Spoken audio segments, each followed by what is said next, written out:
اعوذ باللہ من الشیطان الرجیم بسم اللہ الرحمن الرحیم رب اشرح لی صدری یسر لی امری واحلل عقدۃ من لسانی یفقهوا قولی رب زدنی علما وعملا صالحا آمین اللهم صل علی محمد وعلی آل محمد كما صلیت علی ابراہیم وعلی آل ابراہیم انک حمید مجید اللهم بارک علی محمد وعلی آل محمد كما بارکت علی ابراہیم وعلی آل ابراہیم انک حمید مجید۔ اس دعا کے ساتھ آغاز کرتے ہیں کہ اللہ تعالیٰ قرآن پاک کا صحیح فہم عطا فرمائے، سیرت کا بھی صحیح فہم عطا فرمائے اور اس پہ عمل کی توفیق عطا فرمائے۔ قرآن اور سیرت دونوں ایسی چیزیں ہیں کہ جب فہم میں آتی ہیں، سمجھ میں آتی ہیں اور عمل میں آتی ہیں تو اللہ تعالیٰ جو ہے وہ تقوی کا راستہ بندے کے لیے آسان کر دیتا ہے۔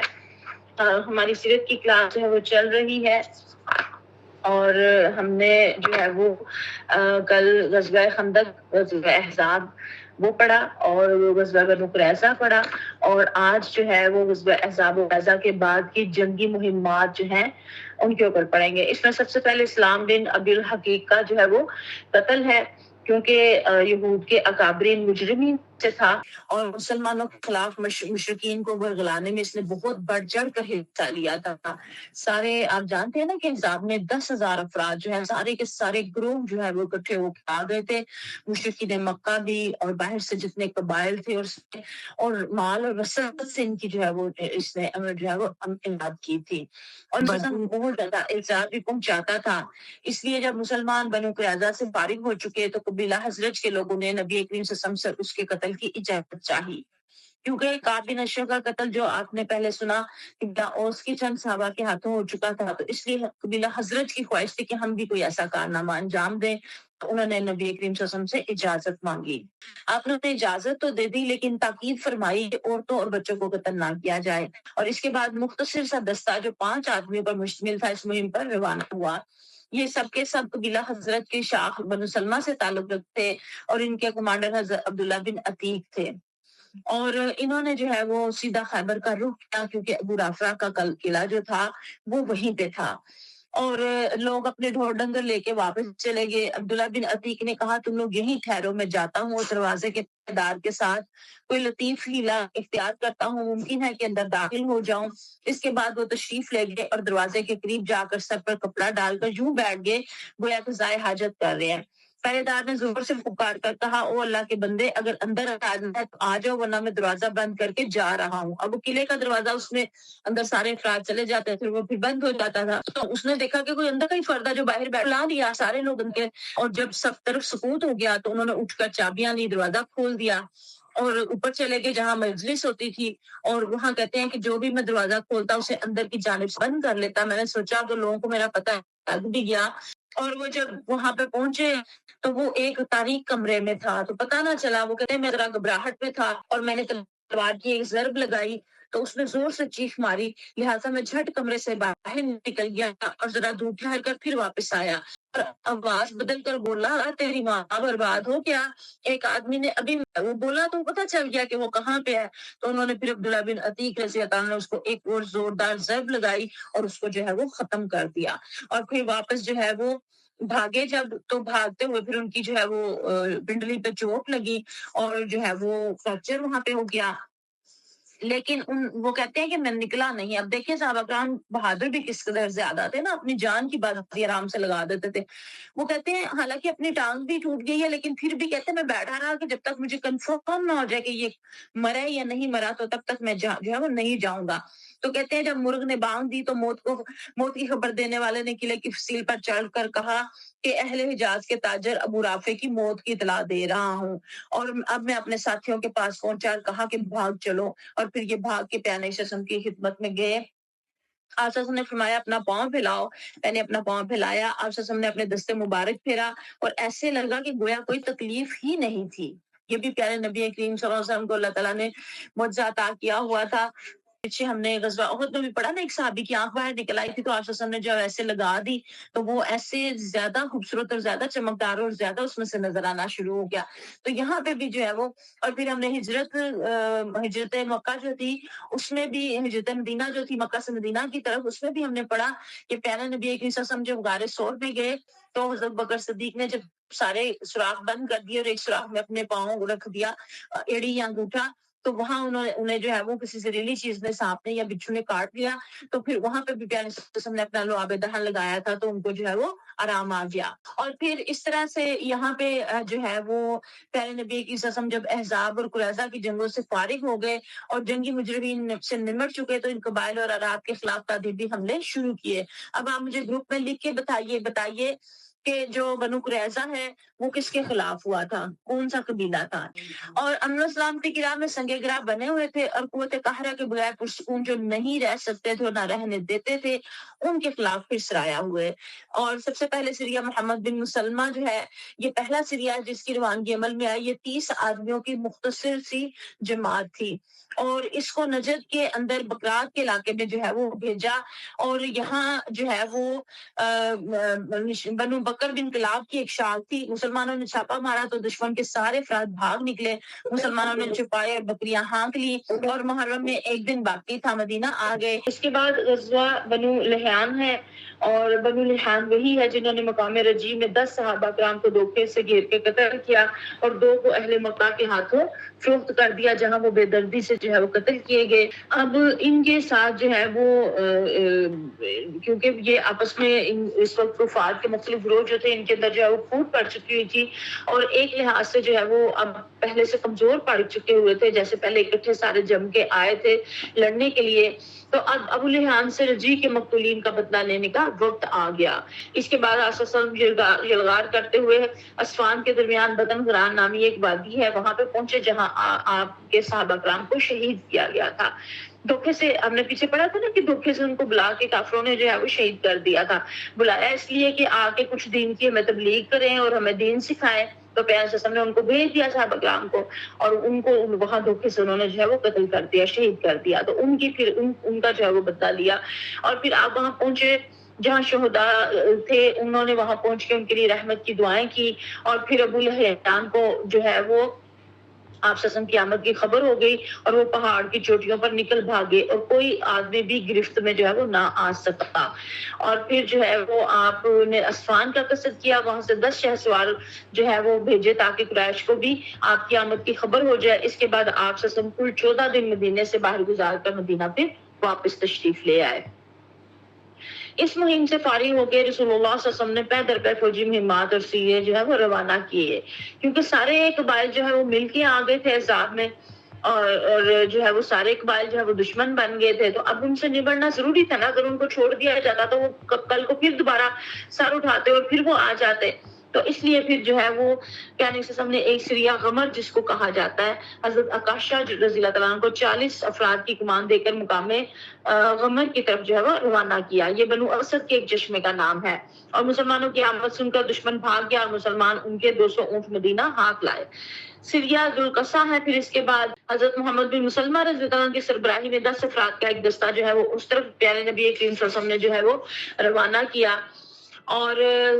پھر وہاں پہ بھی ان لوگوں نے، ان کی تعداد 100 تھی اور جب صحابہ کرام سو گئے تو ان لوگوں نے اچانک حملہ کر کے جو ہے وہ ان کو شہید کر دیا. صرف محمد بن مسلمہ رضی اللہ عنہ جو ہے وہ بچ کے کامیاب نکل سکے، وہ بھی جو ہے وہ زخمی ہو گئے. پھر سریہ ذوالقصہ ہے، یہ بھی اسی طرح سے جو ہے وہ محمد بن مسلمہ کے رفقا کی شہادت کے بعد جو ہے وہ پیارے وسلم نے ابو عبیدہ رضی اللہ عنہ وہاں پہ جو ہے وہ روانہ فرمایا اور وہ 40 افراد کی نفری لے کے گئے. پھر سریہ جموم ہے اور وہ بھی اسی طرح حضرت زید بن حارثہ کی قیادت میں پیارے وسلم نے جو ہے وہ بھیجا اور وہاں پہ پہنچے تو قبیلہ مزینہ کی ایک عورت جس کا نام حلیمہ تھا گرفت میں آ گئی. اس نے بنی سلیم کے ایک مقام کا پتہ بتایا جہاں سے بہت سے مویشی بکریاں قیدی ہاتھ میں آئے. حضرت زید رضی اللہ عنہ یہ سب لے کر مدینہ واپس آئے. نبی کریم صلی اللہ علیہ وسلم نے اس عورت کو آزاد کر دیا، آزاد کر کے اس کی شادی جو ہے وہ کروا دی. اور پھر سریہ عیس ہے، یہ سریہ 170 سواروں پر مشتمل تھا اور اسے بھی زید بن حارثہ رضی اللہ عنہ کے زیر قیادت جو ہے وہ بھیجا گیا. اور پھر جو ہے وہ اس ملک میں قریش کے قافلے کا مال ہاتھ آیا جب پیارے نبی صلی اللہ علیہ وسلم کے داماد حضرت ابو العاص کی قیادت میں سفر کر رہا تھا۔ حضرت ابو العاص اس وقت جو ہے نا وہ مسلمان نہیں ہوئے تھے، اور لیکن جب وہ گرفتار تو نہ ہو سکے لیکن بھاگ کے مدینہ پہنچے، اور حضرت زینب رضی اللہ عنہا جو ان کی بیوی تھی وہ مسلمان ہو چکی ہوئی تھی، اور وہ تو اسلام ہجرت کر کے آ گئی تھی مدینہ، تو وہ وہاں ان کے پاس انہوں نے جا کے پناہ لی اور کہا کہ پیارے نبی کریم صلی اللہ علیہ وسلم سے کہہ کہ جو ہے وہ مال بھی قافلے کا واپس دلوا دیا جائے۔ تو پیارے صلی اللہ علیہ وسلم نے جو ہے وہ مال بھی واپس کروا دیا اور جو تھوڑا تھا سارا واپس دے دیا، اور حضرت ابو العاص کے دل کے اوپر بڑا گہرا اثر اس بات کا ہوا، اس حسن سلوک کا۔ جب وہ مکہ واپس پہنچے تو سارے چیزیں مالکوں کے حوالے کر پہ پھر مسلمان ہو کے مدینہ تشریف لے آئے، اور پھر جو ہے وہ حضرت زینب اور وہ جو ہے وہ رہنے لگ پڑے، کیونکہ اس وقت تک وہ احکامات نہ آئے تھے کہ کفار پر مسلمان عورتیں اور وہ مسلمان عورتیں ان کے اوپر جو ہے وہ حرام ہے، تو اس لیے جو ہے وہ ان کی اونسی نکاح کے اوپر وہ جو ہے وہ رہنے لگے۔ اور پھر یہاں پہ جو ہے سریہ طرف ہے، یہ ترک ہے، یہ سریہ بھی حضرت زید بن حارثہ رضی اللہ کی قیادت میں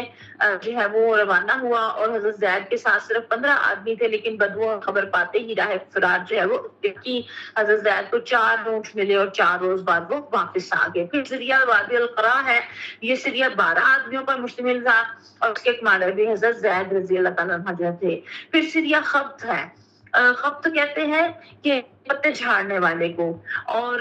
یہاں پہ چونکہ 300 سوار تھے اور ابو بکر بن جراح جو ہے وہ اس کے سردار تھے، اور جب انہیں بہت زیادہ بھوک لگی تو وہ پتے جھاڑ کے بھی ان کو کیا وہ کھانے پڑے، تو اسی لیے اسے حیش خبت کہا گیا، یعنی کہ خبت جھاڑ جانے والے پتے۔ تو آپ دیکھیں کہ جہاد کی راہ میں کیسے کیسے جو ہے وہ انسان کو حالات سے واسطہ پیش آتا ہے۔ اور نبی کریم صلی اللہ علیہ وسلم جب خندق کھود رہے تھے تو کل ہم نے پڑھا نا کہ وہ جو اشعار پڑھ رہے تھے اس میں تھا کہ جو ہے وہ اصل عیش تو آخرت کا عیش ہے، تو وہ آخرت کا عیش ان کے پیش نظر تھا، تو اس راستے میں جدوجہد جہاد کرتے ہوئے جو بھی مشکلات آتی تھی انگیز کر جاتے تھے، بڑی ہنسی خوشی ان میں سے گزر جاتے تھے، کیونکہ انہیں پتا کہ یہ وقتی ہے، یہاں ہمیشہ نہیں رہنا۔ مجھے اور آپ کو بھی یہاں رک کے سوچنا ہے کہ جب ہم نے بھی یہاں ہمیشہ نہیں رہنا اور یہ مشکلات جو ہے وہ عارضی ہیں، تو پھر ہم کیوں اتنے ٹینشن میں آ جاتے ہیں، کیوں پریشان ہو جاتے ہیں، کیوں ڈپریشن کا شکار ہو جاتے ہیں۔ مجھے اور آپ کو بھی اس بات کو جو ہے وہ سوچنا چاہیے اور ان چیزوں سے نکلنے کی کوشش کرنی چاہیے۔ اور اس کے بعد اللہ تعالیٰ نے ایک ان کی مدد یوں بھی کی کہ جو ہے وہ سمندر سے امبر نامی ایک مچھلی جو ہے وہ باہر نکل آئی، اتنی بڑی ساری تھی، وہ بہت زیادہ بڑی، صحابہ کہتے ہیں کہ ہم آدھا مہینہ تک اس کو کھاتے رہے اور اس کا تیل بھی کھاتے رہے، یہاں تک کہ ہمارے جسم پہلی حالت پر پلٹ آئے اور ہم تندرست ہو گئے، یعنی کہ طبیعت بھی ان کی بہتر ہو گئی۔ سب کہاں فرماتے ہیں ہم نے اس کے گوشت کے کچھ ٹکڑے توشے کے طور پر رکھ لیے، اور جب مدینہ پہنچے تو پیارے وسلم کی خدمت میں حاضر ہو کر اس کا تذکرہ کیا۔ آپ سے نے فرمایا یہ ایک رزق ہے جو اللہ نے تمہارے لیے برآمد کیا تھا، اس کا گوشت تمہارے پاس ہو تو ہمیں بھی کھلاؤ۔ ہم نے رسول اللہ صلی اللہ علیہ وسلم کی کچھ خدمت میں کچھ گوشت جو ہے وہ بھیج دیا۔ اور یہاں پہ آپ دیکھیں کہ پتہ چلتا ہے کہ بندہ جب اللہ کے راستے میں نکلتا ہے، جدوجہد اور کوشش کرتا ہے، تو اللہ اس کے لیے اپنے راستے جو ہے وہ کھول دیتا ہے اور اس کی جو ہے وہ مدد فرماتا ہے۔ اور صحابہ کرام بھی جب نکلے ہیں تو پھر اللہ تعالیٰ نے کس طرح سے جو ہے وہ مدد فرمائی ہے۔ پھر آگے چلتے ہیں، اب آگے جو ہے وہ غزوہ بنی مسلک یا غزوہ مرجسی اس کو کہا جاتا ہے۔ یہ غزوہ جنگی نقطہ نظر سے تو کوئی بھاری بھرکم غزوہ نہیں ہے، مگر اس کی حیثیت اس لیے بہت زیادہ ہے کہ اس میں چند ایسے واقعات رونما ہوئے جن کی وجہ سے اسلامی معاشرے میں اضطراب اور ہلچل مچ گئی اور منافقین کا پردہ فاش ہوا، اور دوسری طرف اللہ تعالیٰ نے رحمت کی مسلمانوں پہ انہیں تعزیری قوانین جو ہے وہ ملے، جس سے معاشرے کو شرف و عزت، عظمت اور پاکیزگی نفس جو ہے وہ حاصل ہوئی۔ اور یہ جو ہے وہ اطلاع ملی کہ بنو مسلک کا سردار حارث بن ابی زرار آپ صلی اللہ علیہ وسلم سے جنگ کے لیے اپنے قبیلے اور کچھ دوسرے عربوں کے ساتھ جو ہے وہ آ رہا ہے۔ آپ صلی اللہ علیہ وسلم نے بریدہ بن حسیب جو ہے رضی اللہ عنہ کو تحقیق حال کے لیے روانہ فرمایا، اور پھر مشرکین نے شکست کھائی، کچھ مارے گئے، عورتوں اور بچوں کو قید کر لیا گیا، مویشی اور بکریاں بھی ہاتھ آئیں، مسلمانوں کا صرف ایک آدمی مارا گیا جسے ایک انصاری نے دشمن کا آدمی سمجھ کر مار دیا تھا۔ اس غزوے کے متعلق اہل سیرت کا بیان یہی ہے، اور قیدیوں میں حضرت جویریہ رضی اللہ تعالیٰ عنہ بھی آئیں، جو بنو مسلک کے سردار حارث بن ابی زرار کی بیٹی تھی۔ وہ ثابت بن قیس کے حصے میں آئی، ثابت نے انہیں مکاتب بنا لیا، پھر نبی کریم صلی اللہ علیہ وسلم نے ان کی جانب سے مقررہ رقم ادا کر کے ان سے شادی کر لی، یعنی کہ انہوں نے ان کو کہا کہ وہ جیسے غلام بناتے ہیں اور کوئی اگر وہ اپنی جو ہے وہ آزادی کی قیمت دیتے ہو تو اس کو آزاد کر دیتے ہیں نا، اس کو مکاتبت کہتے ہیں۔ تو ان کی قیمت جو ہے وہ آزادی کی، جو غلام کی آزادی کی ہوتی ہے، وہ پیارے سے نے ادا کی، وہ آزاد ہو گئی، اور جو ہے وہ پیارے سے نے ان سے شادی کی۔ اور آپ جانتے ہیں کہ پیارے نبی کریم صلی اللہ علیہ وسلم کی ساری اولاد حضرت خدیجہ الکبریٰ رضی اللہ تعالیٰ عنہ سے ہوئی، لیکن ایک بیٹا جو ہے وہ حضرت جویریہ رضی اللہ عنہ سے بھی ہوا تھا، اور وہ بچپن ہی میں وفات پا گئے تھے۔ اور پھر ان کی وجہ سے مسلمانوں نے بنی مسلک کے 100 گھرانوں کو جو مسلمان ہو چکے تھے آزاد کر دیا، کہنے لگے یہ رسول اللہ صلی اللہ علیہ وسلم کے سسرال کے لوگ ہیں۔ اور کہا جاتا ہے کہ حضرت جویریہ سے بڑھ کے اپنے قبیلے والوں کے لیے کوئی بھی رحمت کا باعث نہ بنا کہ انہوں نے ان کی وجہ سے 100 افراد جو ہے وہ رہا ہوئے۔ اور پھر یہاں پہ اب یہ تو ہو گیا غزوہ، لیکن جب واپس آ رہے تھے تو عبداللہ بن ابی جو منافقوں کا سردار تھا، اس نے اپنا کیا اس کے اندر جو ہے وہ کردار ادا کیا۔ اب یہ میں بات آپ کو پہلے بھی بتا چکی ہوں کہ پیارے سسم کے مدینہ منورہ تشریف لانے سے پہلے جو ہے وہ اوس اور خزرج کے درمیان یہ طے ہو گیا تھا کہ اس کو اپنا سردار بنا لیں گے، اور اس کے لیے تاج پوشی کی رسم ہونے والی تھی، اس کا تاج جو ہے وہ تیار کیا جا رہا تھا۔ اب جب پیارے سسم آئے تو وہ تو آئے ہی حکمران بن کے تھے، تو اس کو جو ہے وہ پیارے نبی صلی اللہ علیہ وسلم کے آنے کی وجہ سے بڑی تکلیف ہوئی کہ میری بادشاہ جو ہے وہ انہوں نے چھین لی ہے۔ اب اس کے اندر بہت زیادہ جلن تھی، حسد تھا، بغض تھا، اور وہ بہت زیادہ جو ہے وہ مسلمانوں کو نقصان پہنچاتا رہا، اور پیارے نبی صلی اللہ علیہ وسلم کو بہت پہلے جو ہے وہ باتیں بھی بناتا رہا اور مسلمانوں کے اوپر بھی، لیکن جب بدر ہوا تو پھر ظاہر ہے اس وقت یہ بیچارہ کچھ کر نہیں سکتا تھا کہ مسلمانوں کی قوت طاقت جو ہے وہ زیادہ ظاہر ہو گئی، تو پھر اس سے مجبوراً اسلام قبول کرنا پڑا۔ تب اس نے اسلام قبول کیا، اور اوپر سے اسلام قبول کیا، اندر سے جو ہے وہ منافق تھا۔ اب اس کے اسلام قبول کرنے سے پہلے ایک دفعہ پیارے سے جو ہے وہ سعد بن عبادہ کے ساتھ اپنی سواری پہ تشریف لے گئے، راستے میں ایک مجلس سے گزر ہوا جس میں عبداللہ بن ابی بیٹھا تھا، تو اس نے اپنی ناک ڈھانک لی اور بولا ہم پر غبار نہ اڑاؤ۔ تو پیارے سے نے اہل مجلس پر قرآن کی تلاوت فرمائی، تو کہنے لگا آپ اپنے گھر میں بیٹھیے، ہماری مجلس میں قرآن سنا کر ہمیں تنگ نہ کیجیے۔ یہ باتیں وہ کر رہا تھا اسلام قبول کرنے سے پہلے، اور جنگ بدر کے بعد جب اس نے ہوا کا رخ دیکھا کہ اسلام قوت میں آ گیا ہے، طاقت میں آ گیا ہے، تو اب تو کوئی چارہ ہی نہیں ہے۔ اور بنو قینقاع کے معاملے بھی اس نے بڑی بدتمیزی کی پیارے نبی کریم صلی اللہ علیہ وسلم کے ساتھ، یہ میں پیچھے آپ لوگوں کو بتا چکی ہوں۔ غزوہ احد میں بھی اس نے جو ہے وہ 300 ساتھی لے کے جو ہے وہ علیحدہ ہو گیا، اور مسلمانوں کا بہت زیادہ اس نے اس وقت ہمت و حوصلہ پست کرنے کی کوشش کی، اور یہ ساری حرکتیں جو ہے وہ کر رہا تھا۔ لیکن مکر و فریب کا عالم یہ تھا کہ یہ اپنے اظہار اسلام کے بعد ہر جمعے کو جب نبی کریم صلی اللہ علیہ وسلم خطبہ دینے کے لیے تشریف لاتے تو پہلے خود کھڑا ہو جاتا اور کہتا لوگوں یہ تمہارے درمیان اللہ کے رسول ہیں، اللہ نے ان کے ذریعے تمہیں عزت و احترام بخشا ہے، لہٰذا ان کی مدد کرو، انہیں قوت پہنچاؤ، مانو۔ اس کے بعد بیٹھ جاتا، پھر بیان سے سمجھو خطبہ دیتے۔ اچھا، یہ تو وہ ایسے کرتا رہا، لیکن غزوہ احد میں اس نے جو ہے وہ دھوکا کیا اور ساتھی جو ہے وہ 300 لے کے علیحدہ ہو گیا۔ تو وہاں پہ اب اس کے بعد جو جمعہ آیا تو پھر بھی اس کی ڈٹھائی اور بے حیائی دیکھیں کہ اس کے بعد پھر جمعہ جب آیا تو پھر جب پیارے سے خطبہ دینے لگا پھر آ کے یہی باتیں کرنے لگا، تو پھر صحابہ کرام نے پکڑ لیا اس کو اور کہا کہ اللہ کے دشمن بیٹھ جا، تو نے جو حرکت کی اس کے بعد تو اس لائق نہیں رہا۔ اور وہ غصے کے ساتھ لوگوں کی گردنیں پھلانگتا ہوا بڑبڑاتا ہوا چلا گیا کہ میں صاحب کی تائید کے لیے اٹھا تھا، معلوم ہوتا ہے میں نے کوئی مجرمانہ بات کر دی ہے۔ اب یہ اس کی منافقت کے جو ہے وہ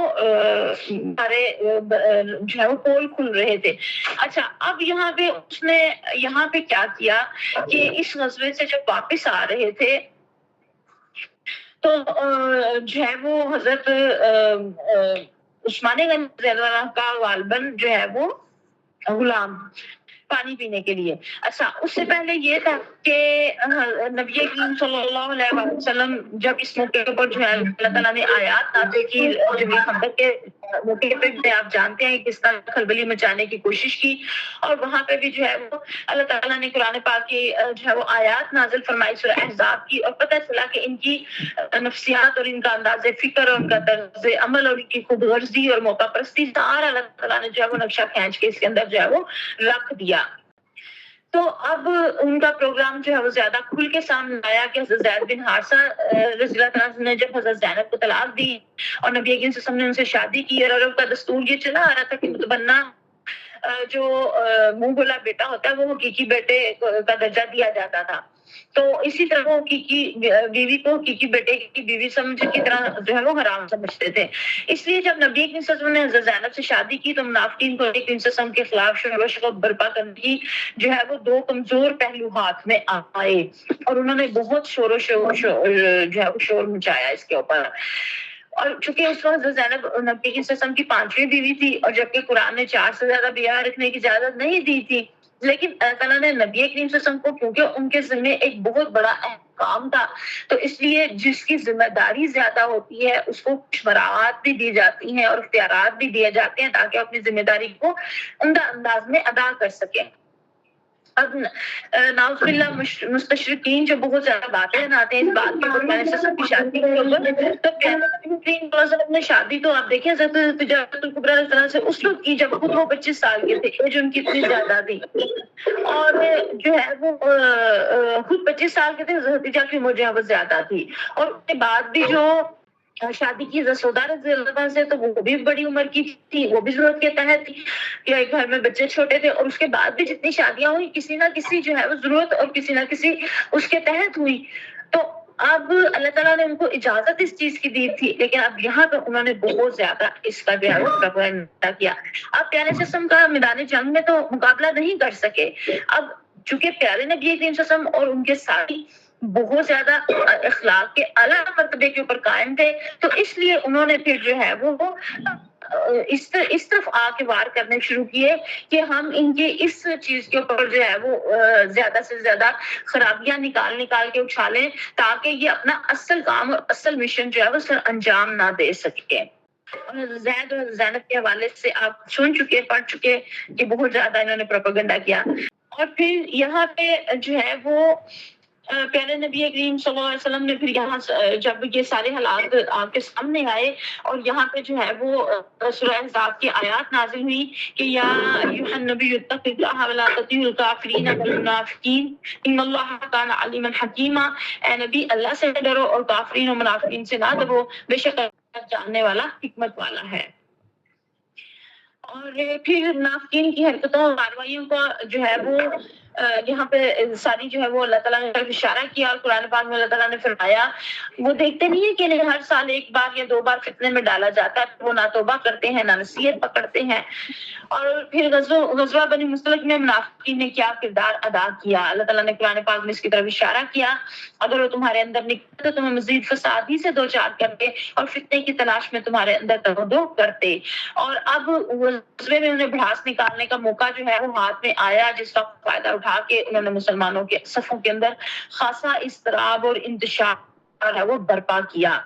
یہ واقعات اس میں واقعہ عفق بھی آتا ہے، اور یہ واقعہ بھی کہ جو اس نے کہا کہ مدینہ سے جو ہے وہ جو عزت والا ہے وہ مدینہ میں داخل ہوگا اور ذلیل کو باہر نکالیں گے، ہے کہ پیارے نبی کریم صلی اللہ علیہ وسلم جو ہے وہ غزوہ بنی مصطلق سے فارغ ہو کر چشمہ مریوسی پر قیام فرمایا۔ کچھ لوگ پانی لینے گئے، ان میں حضرت عمر بن خطاب رضی اللہ عنہ کا ایک مزدور بھی تھا جس کا نام جہاجہ تھا، تو ایک دوسرے قبیلے کا تھا، اس کے ساتھ اس کی دھکم دھکا ہو گئی، دونوں لڑ پڑے، اور جہنی جو تھا اس نے اپنے انصار گروہ کو پکارا، اور دوسرا جو تھا اس نے مہاجرین گروہ کو پکارا کہ وہ مدد لیے آؤ، تو لوگ جو ایک دم دوڑے اور بھاگے اور آپس میں وہ ان کی لڑائی ہو جانی تھی، تو پیارے سے کو پتہ چلا تو فوراً پہنچے اور آپ نے فرمایا یہ تمہارے اندر کیسی جاہلیت کی پکار ہے، اسے چھوڑ دو، یہ بدبودار ہے۔ آپ صلی اللہ علیہ وسلم نے ان کو منع فرمایا، وہ بہت زیادہ، اور جب عبداللہ بن ابی کو یہ پتہ چلا یہ باتیں تو وہ غصے سے بھڑک اٹھا اور بولا کیا ان لوگوں نے ایسی حرکت کی ہے، یہ ہمارے علاقے میں آ کر ہمارے ہی حریف اور مد مقابل ہو گیا ہے، یعنی کہ مہاجرین کو اس نے جو ہے وہ اس طرح سے کہا۔ اور کہا خدا کی قسم ہماری اور ان کی حالت پر تو وہی مثال صادق آتی ہے جو پہلوں نے کہی ہے کہ اپنے کتے کو پال پوس کر موٹا تازہ کرو تاکہ وہ تمہیں پھاڑ کھائے. اب دیکھیں مثال بھی اس نے کتنی بری دی ہے نا. اور سنو خدا کی قسم اگر ہم مدینہ واپس ہوئے تو ہمیں معزز ترین آدمی ذلیل ترین آدمی کو نکال باہر کرے گا. وہ اپنے آپ کو بڑا معزز سمجھتا تھا اور مہاجرین کو حقیر سمجھ رہا تھا. اور پھر مہاجرین کو اور انصار کو اپنے ساتھیوں کو مخاطب ہو کے کہتا ہے یہ مصیبت تم نے خود مول لے لی ہے. تم نے انہیں اپنے شہر میں اتارا, اپنے اموال بانٹ کر دیے. دیکھو تمہارے ہاتھوں جو کچھ ہے اگر اسے دینا بند کر دو تو یہ تمہارا چھوڑ کر کہیں اور چلتے بنیں گے. اب یہ کس بات کی طرف اشارہ ہے؟ یہ مواخات کی طرف اشارہ ہے کہ جو انصار صحابہ نے اپنا آدھا مال جو ہے وہ مہاجرین کو دیا. اسے اس چیز کی بھی بڑی تکلیف تھی. اب اس مجلس میں حضرت زید بن ارقم رضی اللہ تعالیٰ موجود تھے, جو بھی بچے تھے, چھوٹے تھے نا. تو انہوں نے ساری بات سن لی. انہوں نے آ کے اپنے چچا کو بتائی, انہوں نے جا کے جو ہے وہ نبی کریم صلی اللہ علیہ وسلم کو بتائی. اس وقت حضرت عمر فاروق بھی موجود تھے. بولے حضرت عباد بن بشیر سے کہیے کہ اسے قتل کر دے. آپ نے فرمایا عمر یہ کیسے مناسب رہے گا کہ لوگ کہیں گے کہ محمد صلی اللہ علیہ وسلم اپنے ساتھیوں کو قتل کرا رہے ہیں. حضرت عمر فاروق نے کہا اس کو عبداللہ بن ابی کو جو ہے وہ قتل کر دینا چاہیے. تو اس نے اس طرح کی جو ظاہر بدتمیزی کی باتیں کی اور اس طرح سے اس نے کیا. تو پیارے صلی اللہ علیہ وسلم نے فرمایا نہیں بلکہ تم کوچ کا اعلان کر دو. اور یہ ایسا وقت تھا جس میں آپ صلی اللہ علیہ وسلم کوچ نہیں فرمایا کرتے تھے. لوگ چل پڑے تو اسید زید نبی کی جسم کی خدمت میں حاضر ہوئے اور سلام کر کے عرض کیا کہ آج آپ صلی اللہ علیہ وسلم نے بے وقت کوچ فرمایا ہے. آپ نے فرمایا کیا تمہارے صاحب یعنی ابن ابی نے جو کچھ کہا ہے تمہیں اس کی خبر نہیں ہوئی؟ انہوں نے دریافت کیا کہ اس نے کیا کہا ہے. تو آپ صلی اللہ علیہ وسلم نے فرمایا کہ خیال ہے کہ اگر وہ مدینہ واپس ہوا تو معززین آدمی ذلیل ترین آدمی کو مدینہ سے نکال باہر کرے گا. انہوں نے کہا یا رسول اللہ صلی اللہ علیہ وسلم آپ اگر چاہیں تو اسے مدینے سے نکال باہر کریں. خدا کی قسم وہ ذلیل ہے اور آپ صلی اللہ علیہ وسلم باعزت ہیں. اس کے بعد انہوں نے کہا اللہ کے رسول اس کے ساتھ نرمی برتیے کیونکہ بخدا اللہ تعالیٰ آپ کو ہمارے پاس اس وقت لے آیا جب اس کی قوم اس کی تاج پوشی کے لیے تاج تیار کر رہی تھی. اس لیے اب وہ سمجھتا ہے کہ آپ نے اس کی بادشاہت چھین لی ہے. اور پیارے قسم پوری شام پورا دن صبح تک چلتے رہے حتیٰ کہ دھوپ سے تکلیف ہونے لگی تو ایک جگہ پڑاؤ ڈالا. لوگ زمین پر جسم رکھتے ہی بے خبر ہو گئے اور لوگوں کو آپس میں باتیں کرنے کا اور اس طرح کی باتیں پھیلانے کا موقع نہ مل سکا. اور یہی پیارے قسم کا مقصد تھا بے وقت کوچ کروانے کہ یہ جو لڑائی جھگڑا ہے یہ زیادہ نہ آگ سلگے اور یہ زیادہ نہ آپس میں مسائل اور پھٹا جو ہے وہ ہو. اور حضرت عبداللہ بن ابی کو جب پتا چلا کہ زید بن ارقم نے بھانڈا پھوڑ دیا تو پیارے قسم کے پاس آیا اور قسمیں کھانے لگا. اللہ کی قسم کھا کے کہتا ہے جو بات آپ کو بتائی گئی ہے میں نے تو کہی نہیں. اور اس وقت جو انصار کے لوگ وہاں موجود تھے انہوں نے کہا کہ ہو سکتا ہے یہ لڑکا ہے چھوٹا تو اس سے فہم ہو گیا ہو یہ یاد نہیں رکھ سکا. حضرت زید بن ارقم کہتے ہیں مجھے اس بات کی پتا چلا تو مجھے اتنا غم لاحق ہوا کہ اس سے زیادہ کبھی غم مجھے ہوا ہی نہیں تھی. میں صدمے سے اپنے گھر بیٹھ گیا. یعنی کہ انہیں یہ تھا کہ میں نے تو سچی بات پہنچائی ہے تو اس نے مجھے جھوٹا قرار دے دیا ہے. اس کے اوپر اللہ تعالیٰ نے سورہ منافقین کی آیات نازل فرمائی ہم الذین یقولون لا تنفقوا علی من عند اللہ عند رسول اللہ حتی ينفضوا. یہ منافقین وہی ہے جو کہتے ہیں کہ جو لوگ رسول اللہ کے پاس ہیں ان پر خرچ نہ یہاں تک کہ وہ چلتے بنے. پھر اللہ تعالیٰ نے فرمایا یہ منافقین کہتے ہیں کہ اگر ہم مدینہ واپس ہوئے تو اس سے عزت والا ذلت والے کو نکال باہر کرے گا. حضرت زید کہتے ہیں اس کے بعد نبی کریم صلی اللہ علیہ وسلم نے مجھے بلوایا اور یہ آیتیں پڑھ کر سنائی اور فرمایا اللہ نے تمہاری تصدیق کر دی ہے. اور ایک جگہ میں نے پڑھا کہ آپ نے فرمایا کہ لڑکے کا کان سچا نکلا یعنی کہ لڑکے نے جو بات سنی تھی وہ سچی تھی. اور اس منافق کا جو صاحبزادے تھے حضرت عبداللہ وہ بہت زیادہ نیک جو ہے بہت جو ہے کابر صحابہ کرام میں سے تھے اور بہت زیادہ مضبوط ایمان والے تھے. تو انہوں نے اپنے باپ سے برات اختیار کر لی اور جب مدینہ پہنچے تو ان کے بیٹے نے عبداللہ بن ابی کے بیٹے نے تلوار نکالی اور کہا کہ خدا کی قسم آپ یہاں سے نہیں بڑھ سکتے یہاں تک کہ رسول اللہ صلی اللہ علیہ وسلم اجازت نہ دے دیں کہ حضور صلی اللہ علیہ وسلم جو ہے وہ عزت والے ہیں اور آپ ذلیل ہیں. اس کے بعد جب نبی کریم صلی اللہ علیہ وسلم وہاں تشریف لائے اپنے مدینہ میں داخل ہونے اس کو اجازت دی تب صاحبزادے نے باپ کا راز چھوڑا.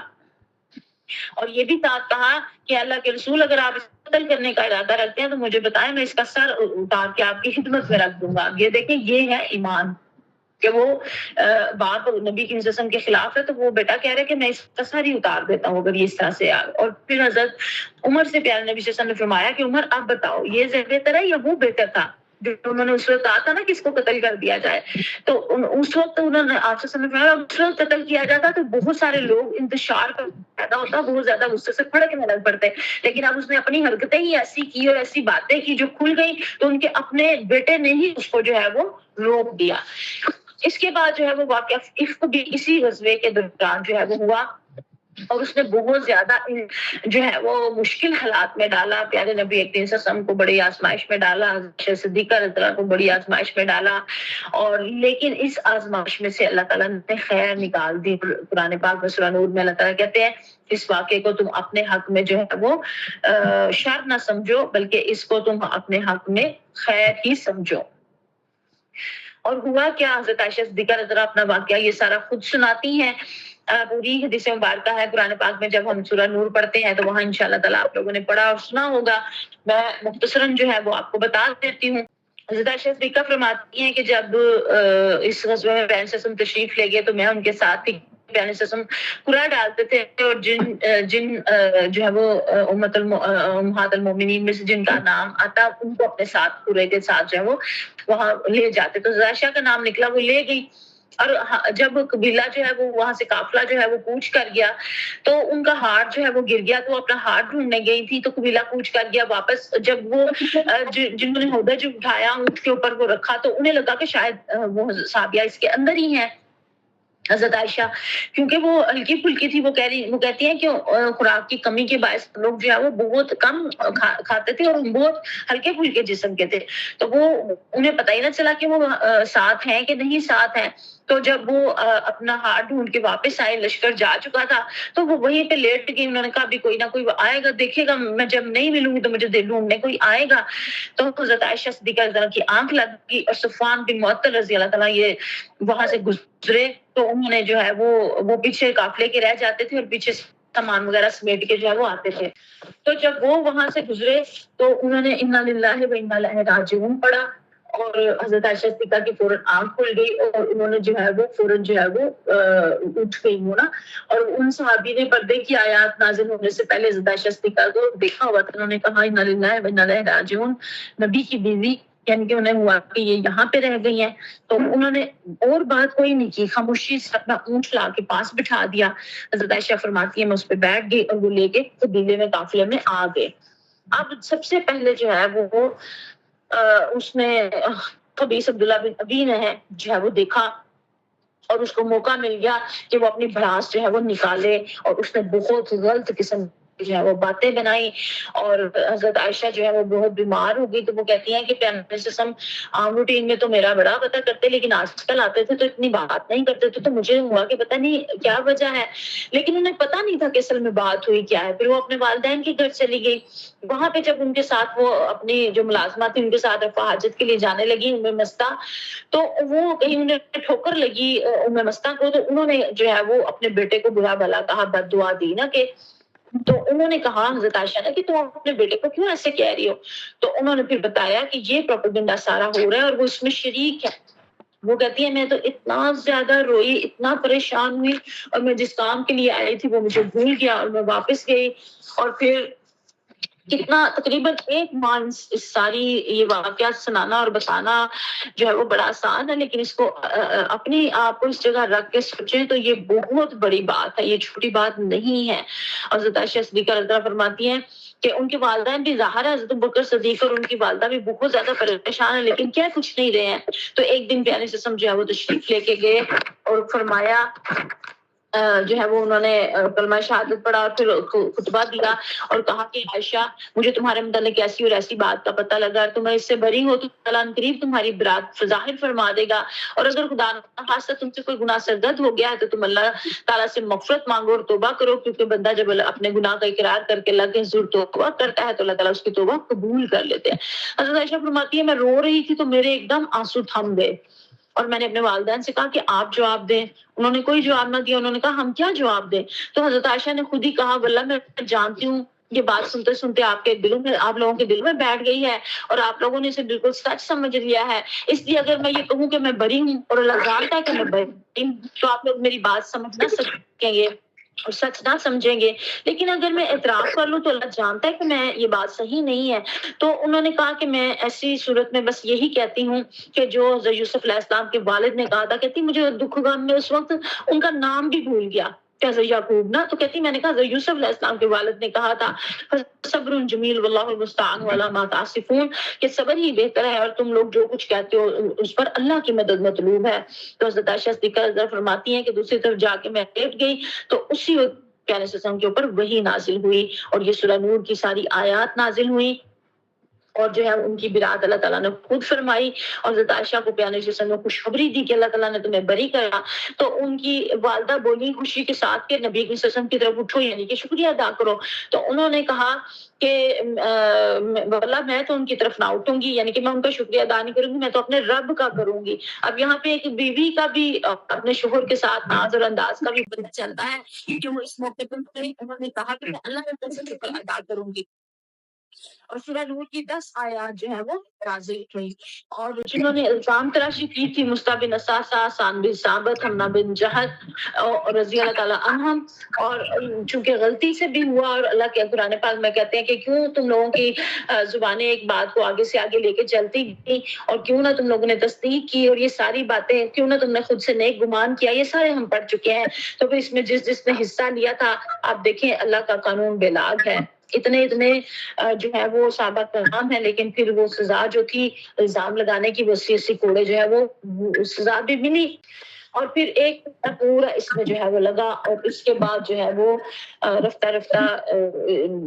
مدینے کی فضا جو ہے وہ صاف ہوتی چلی گئی۔ اور عبداللہ بن ابی کو اللہ تعالیٰ نے اس قدر اس طرح رسوا کیا کہ وہ دوبارہ سر نہ اٹھا سکا، اور جہاں پہ وہ جاتا اور کوئی بات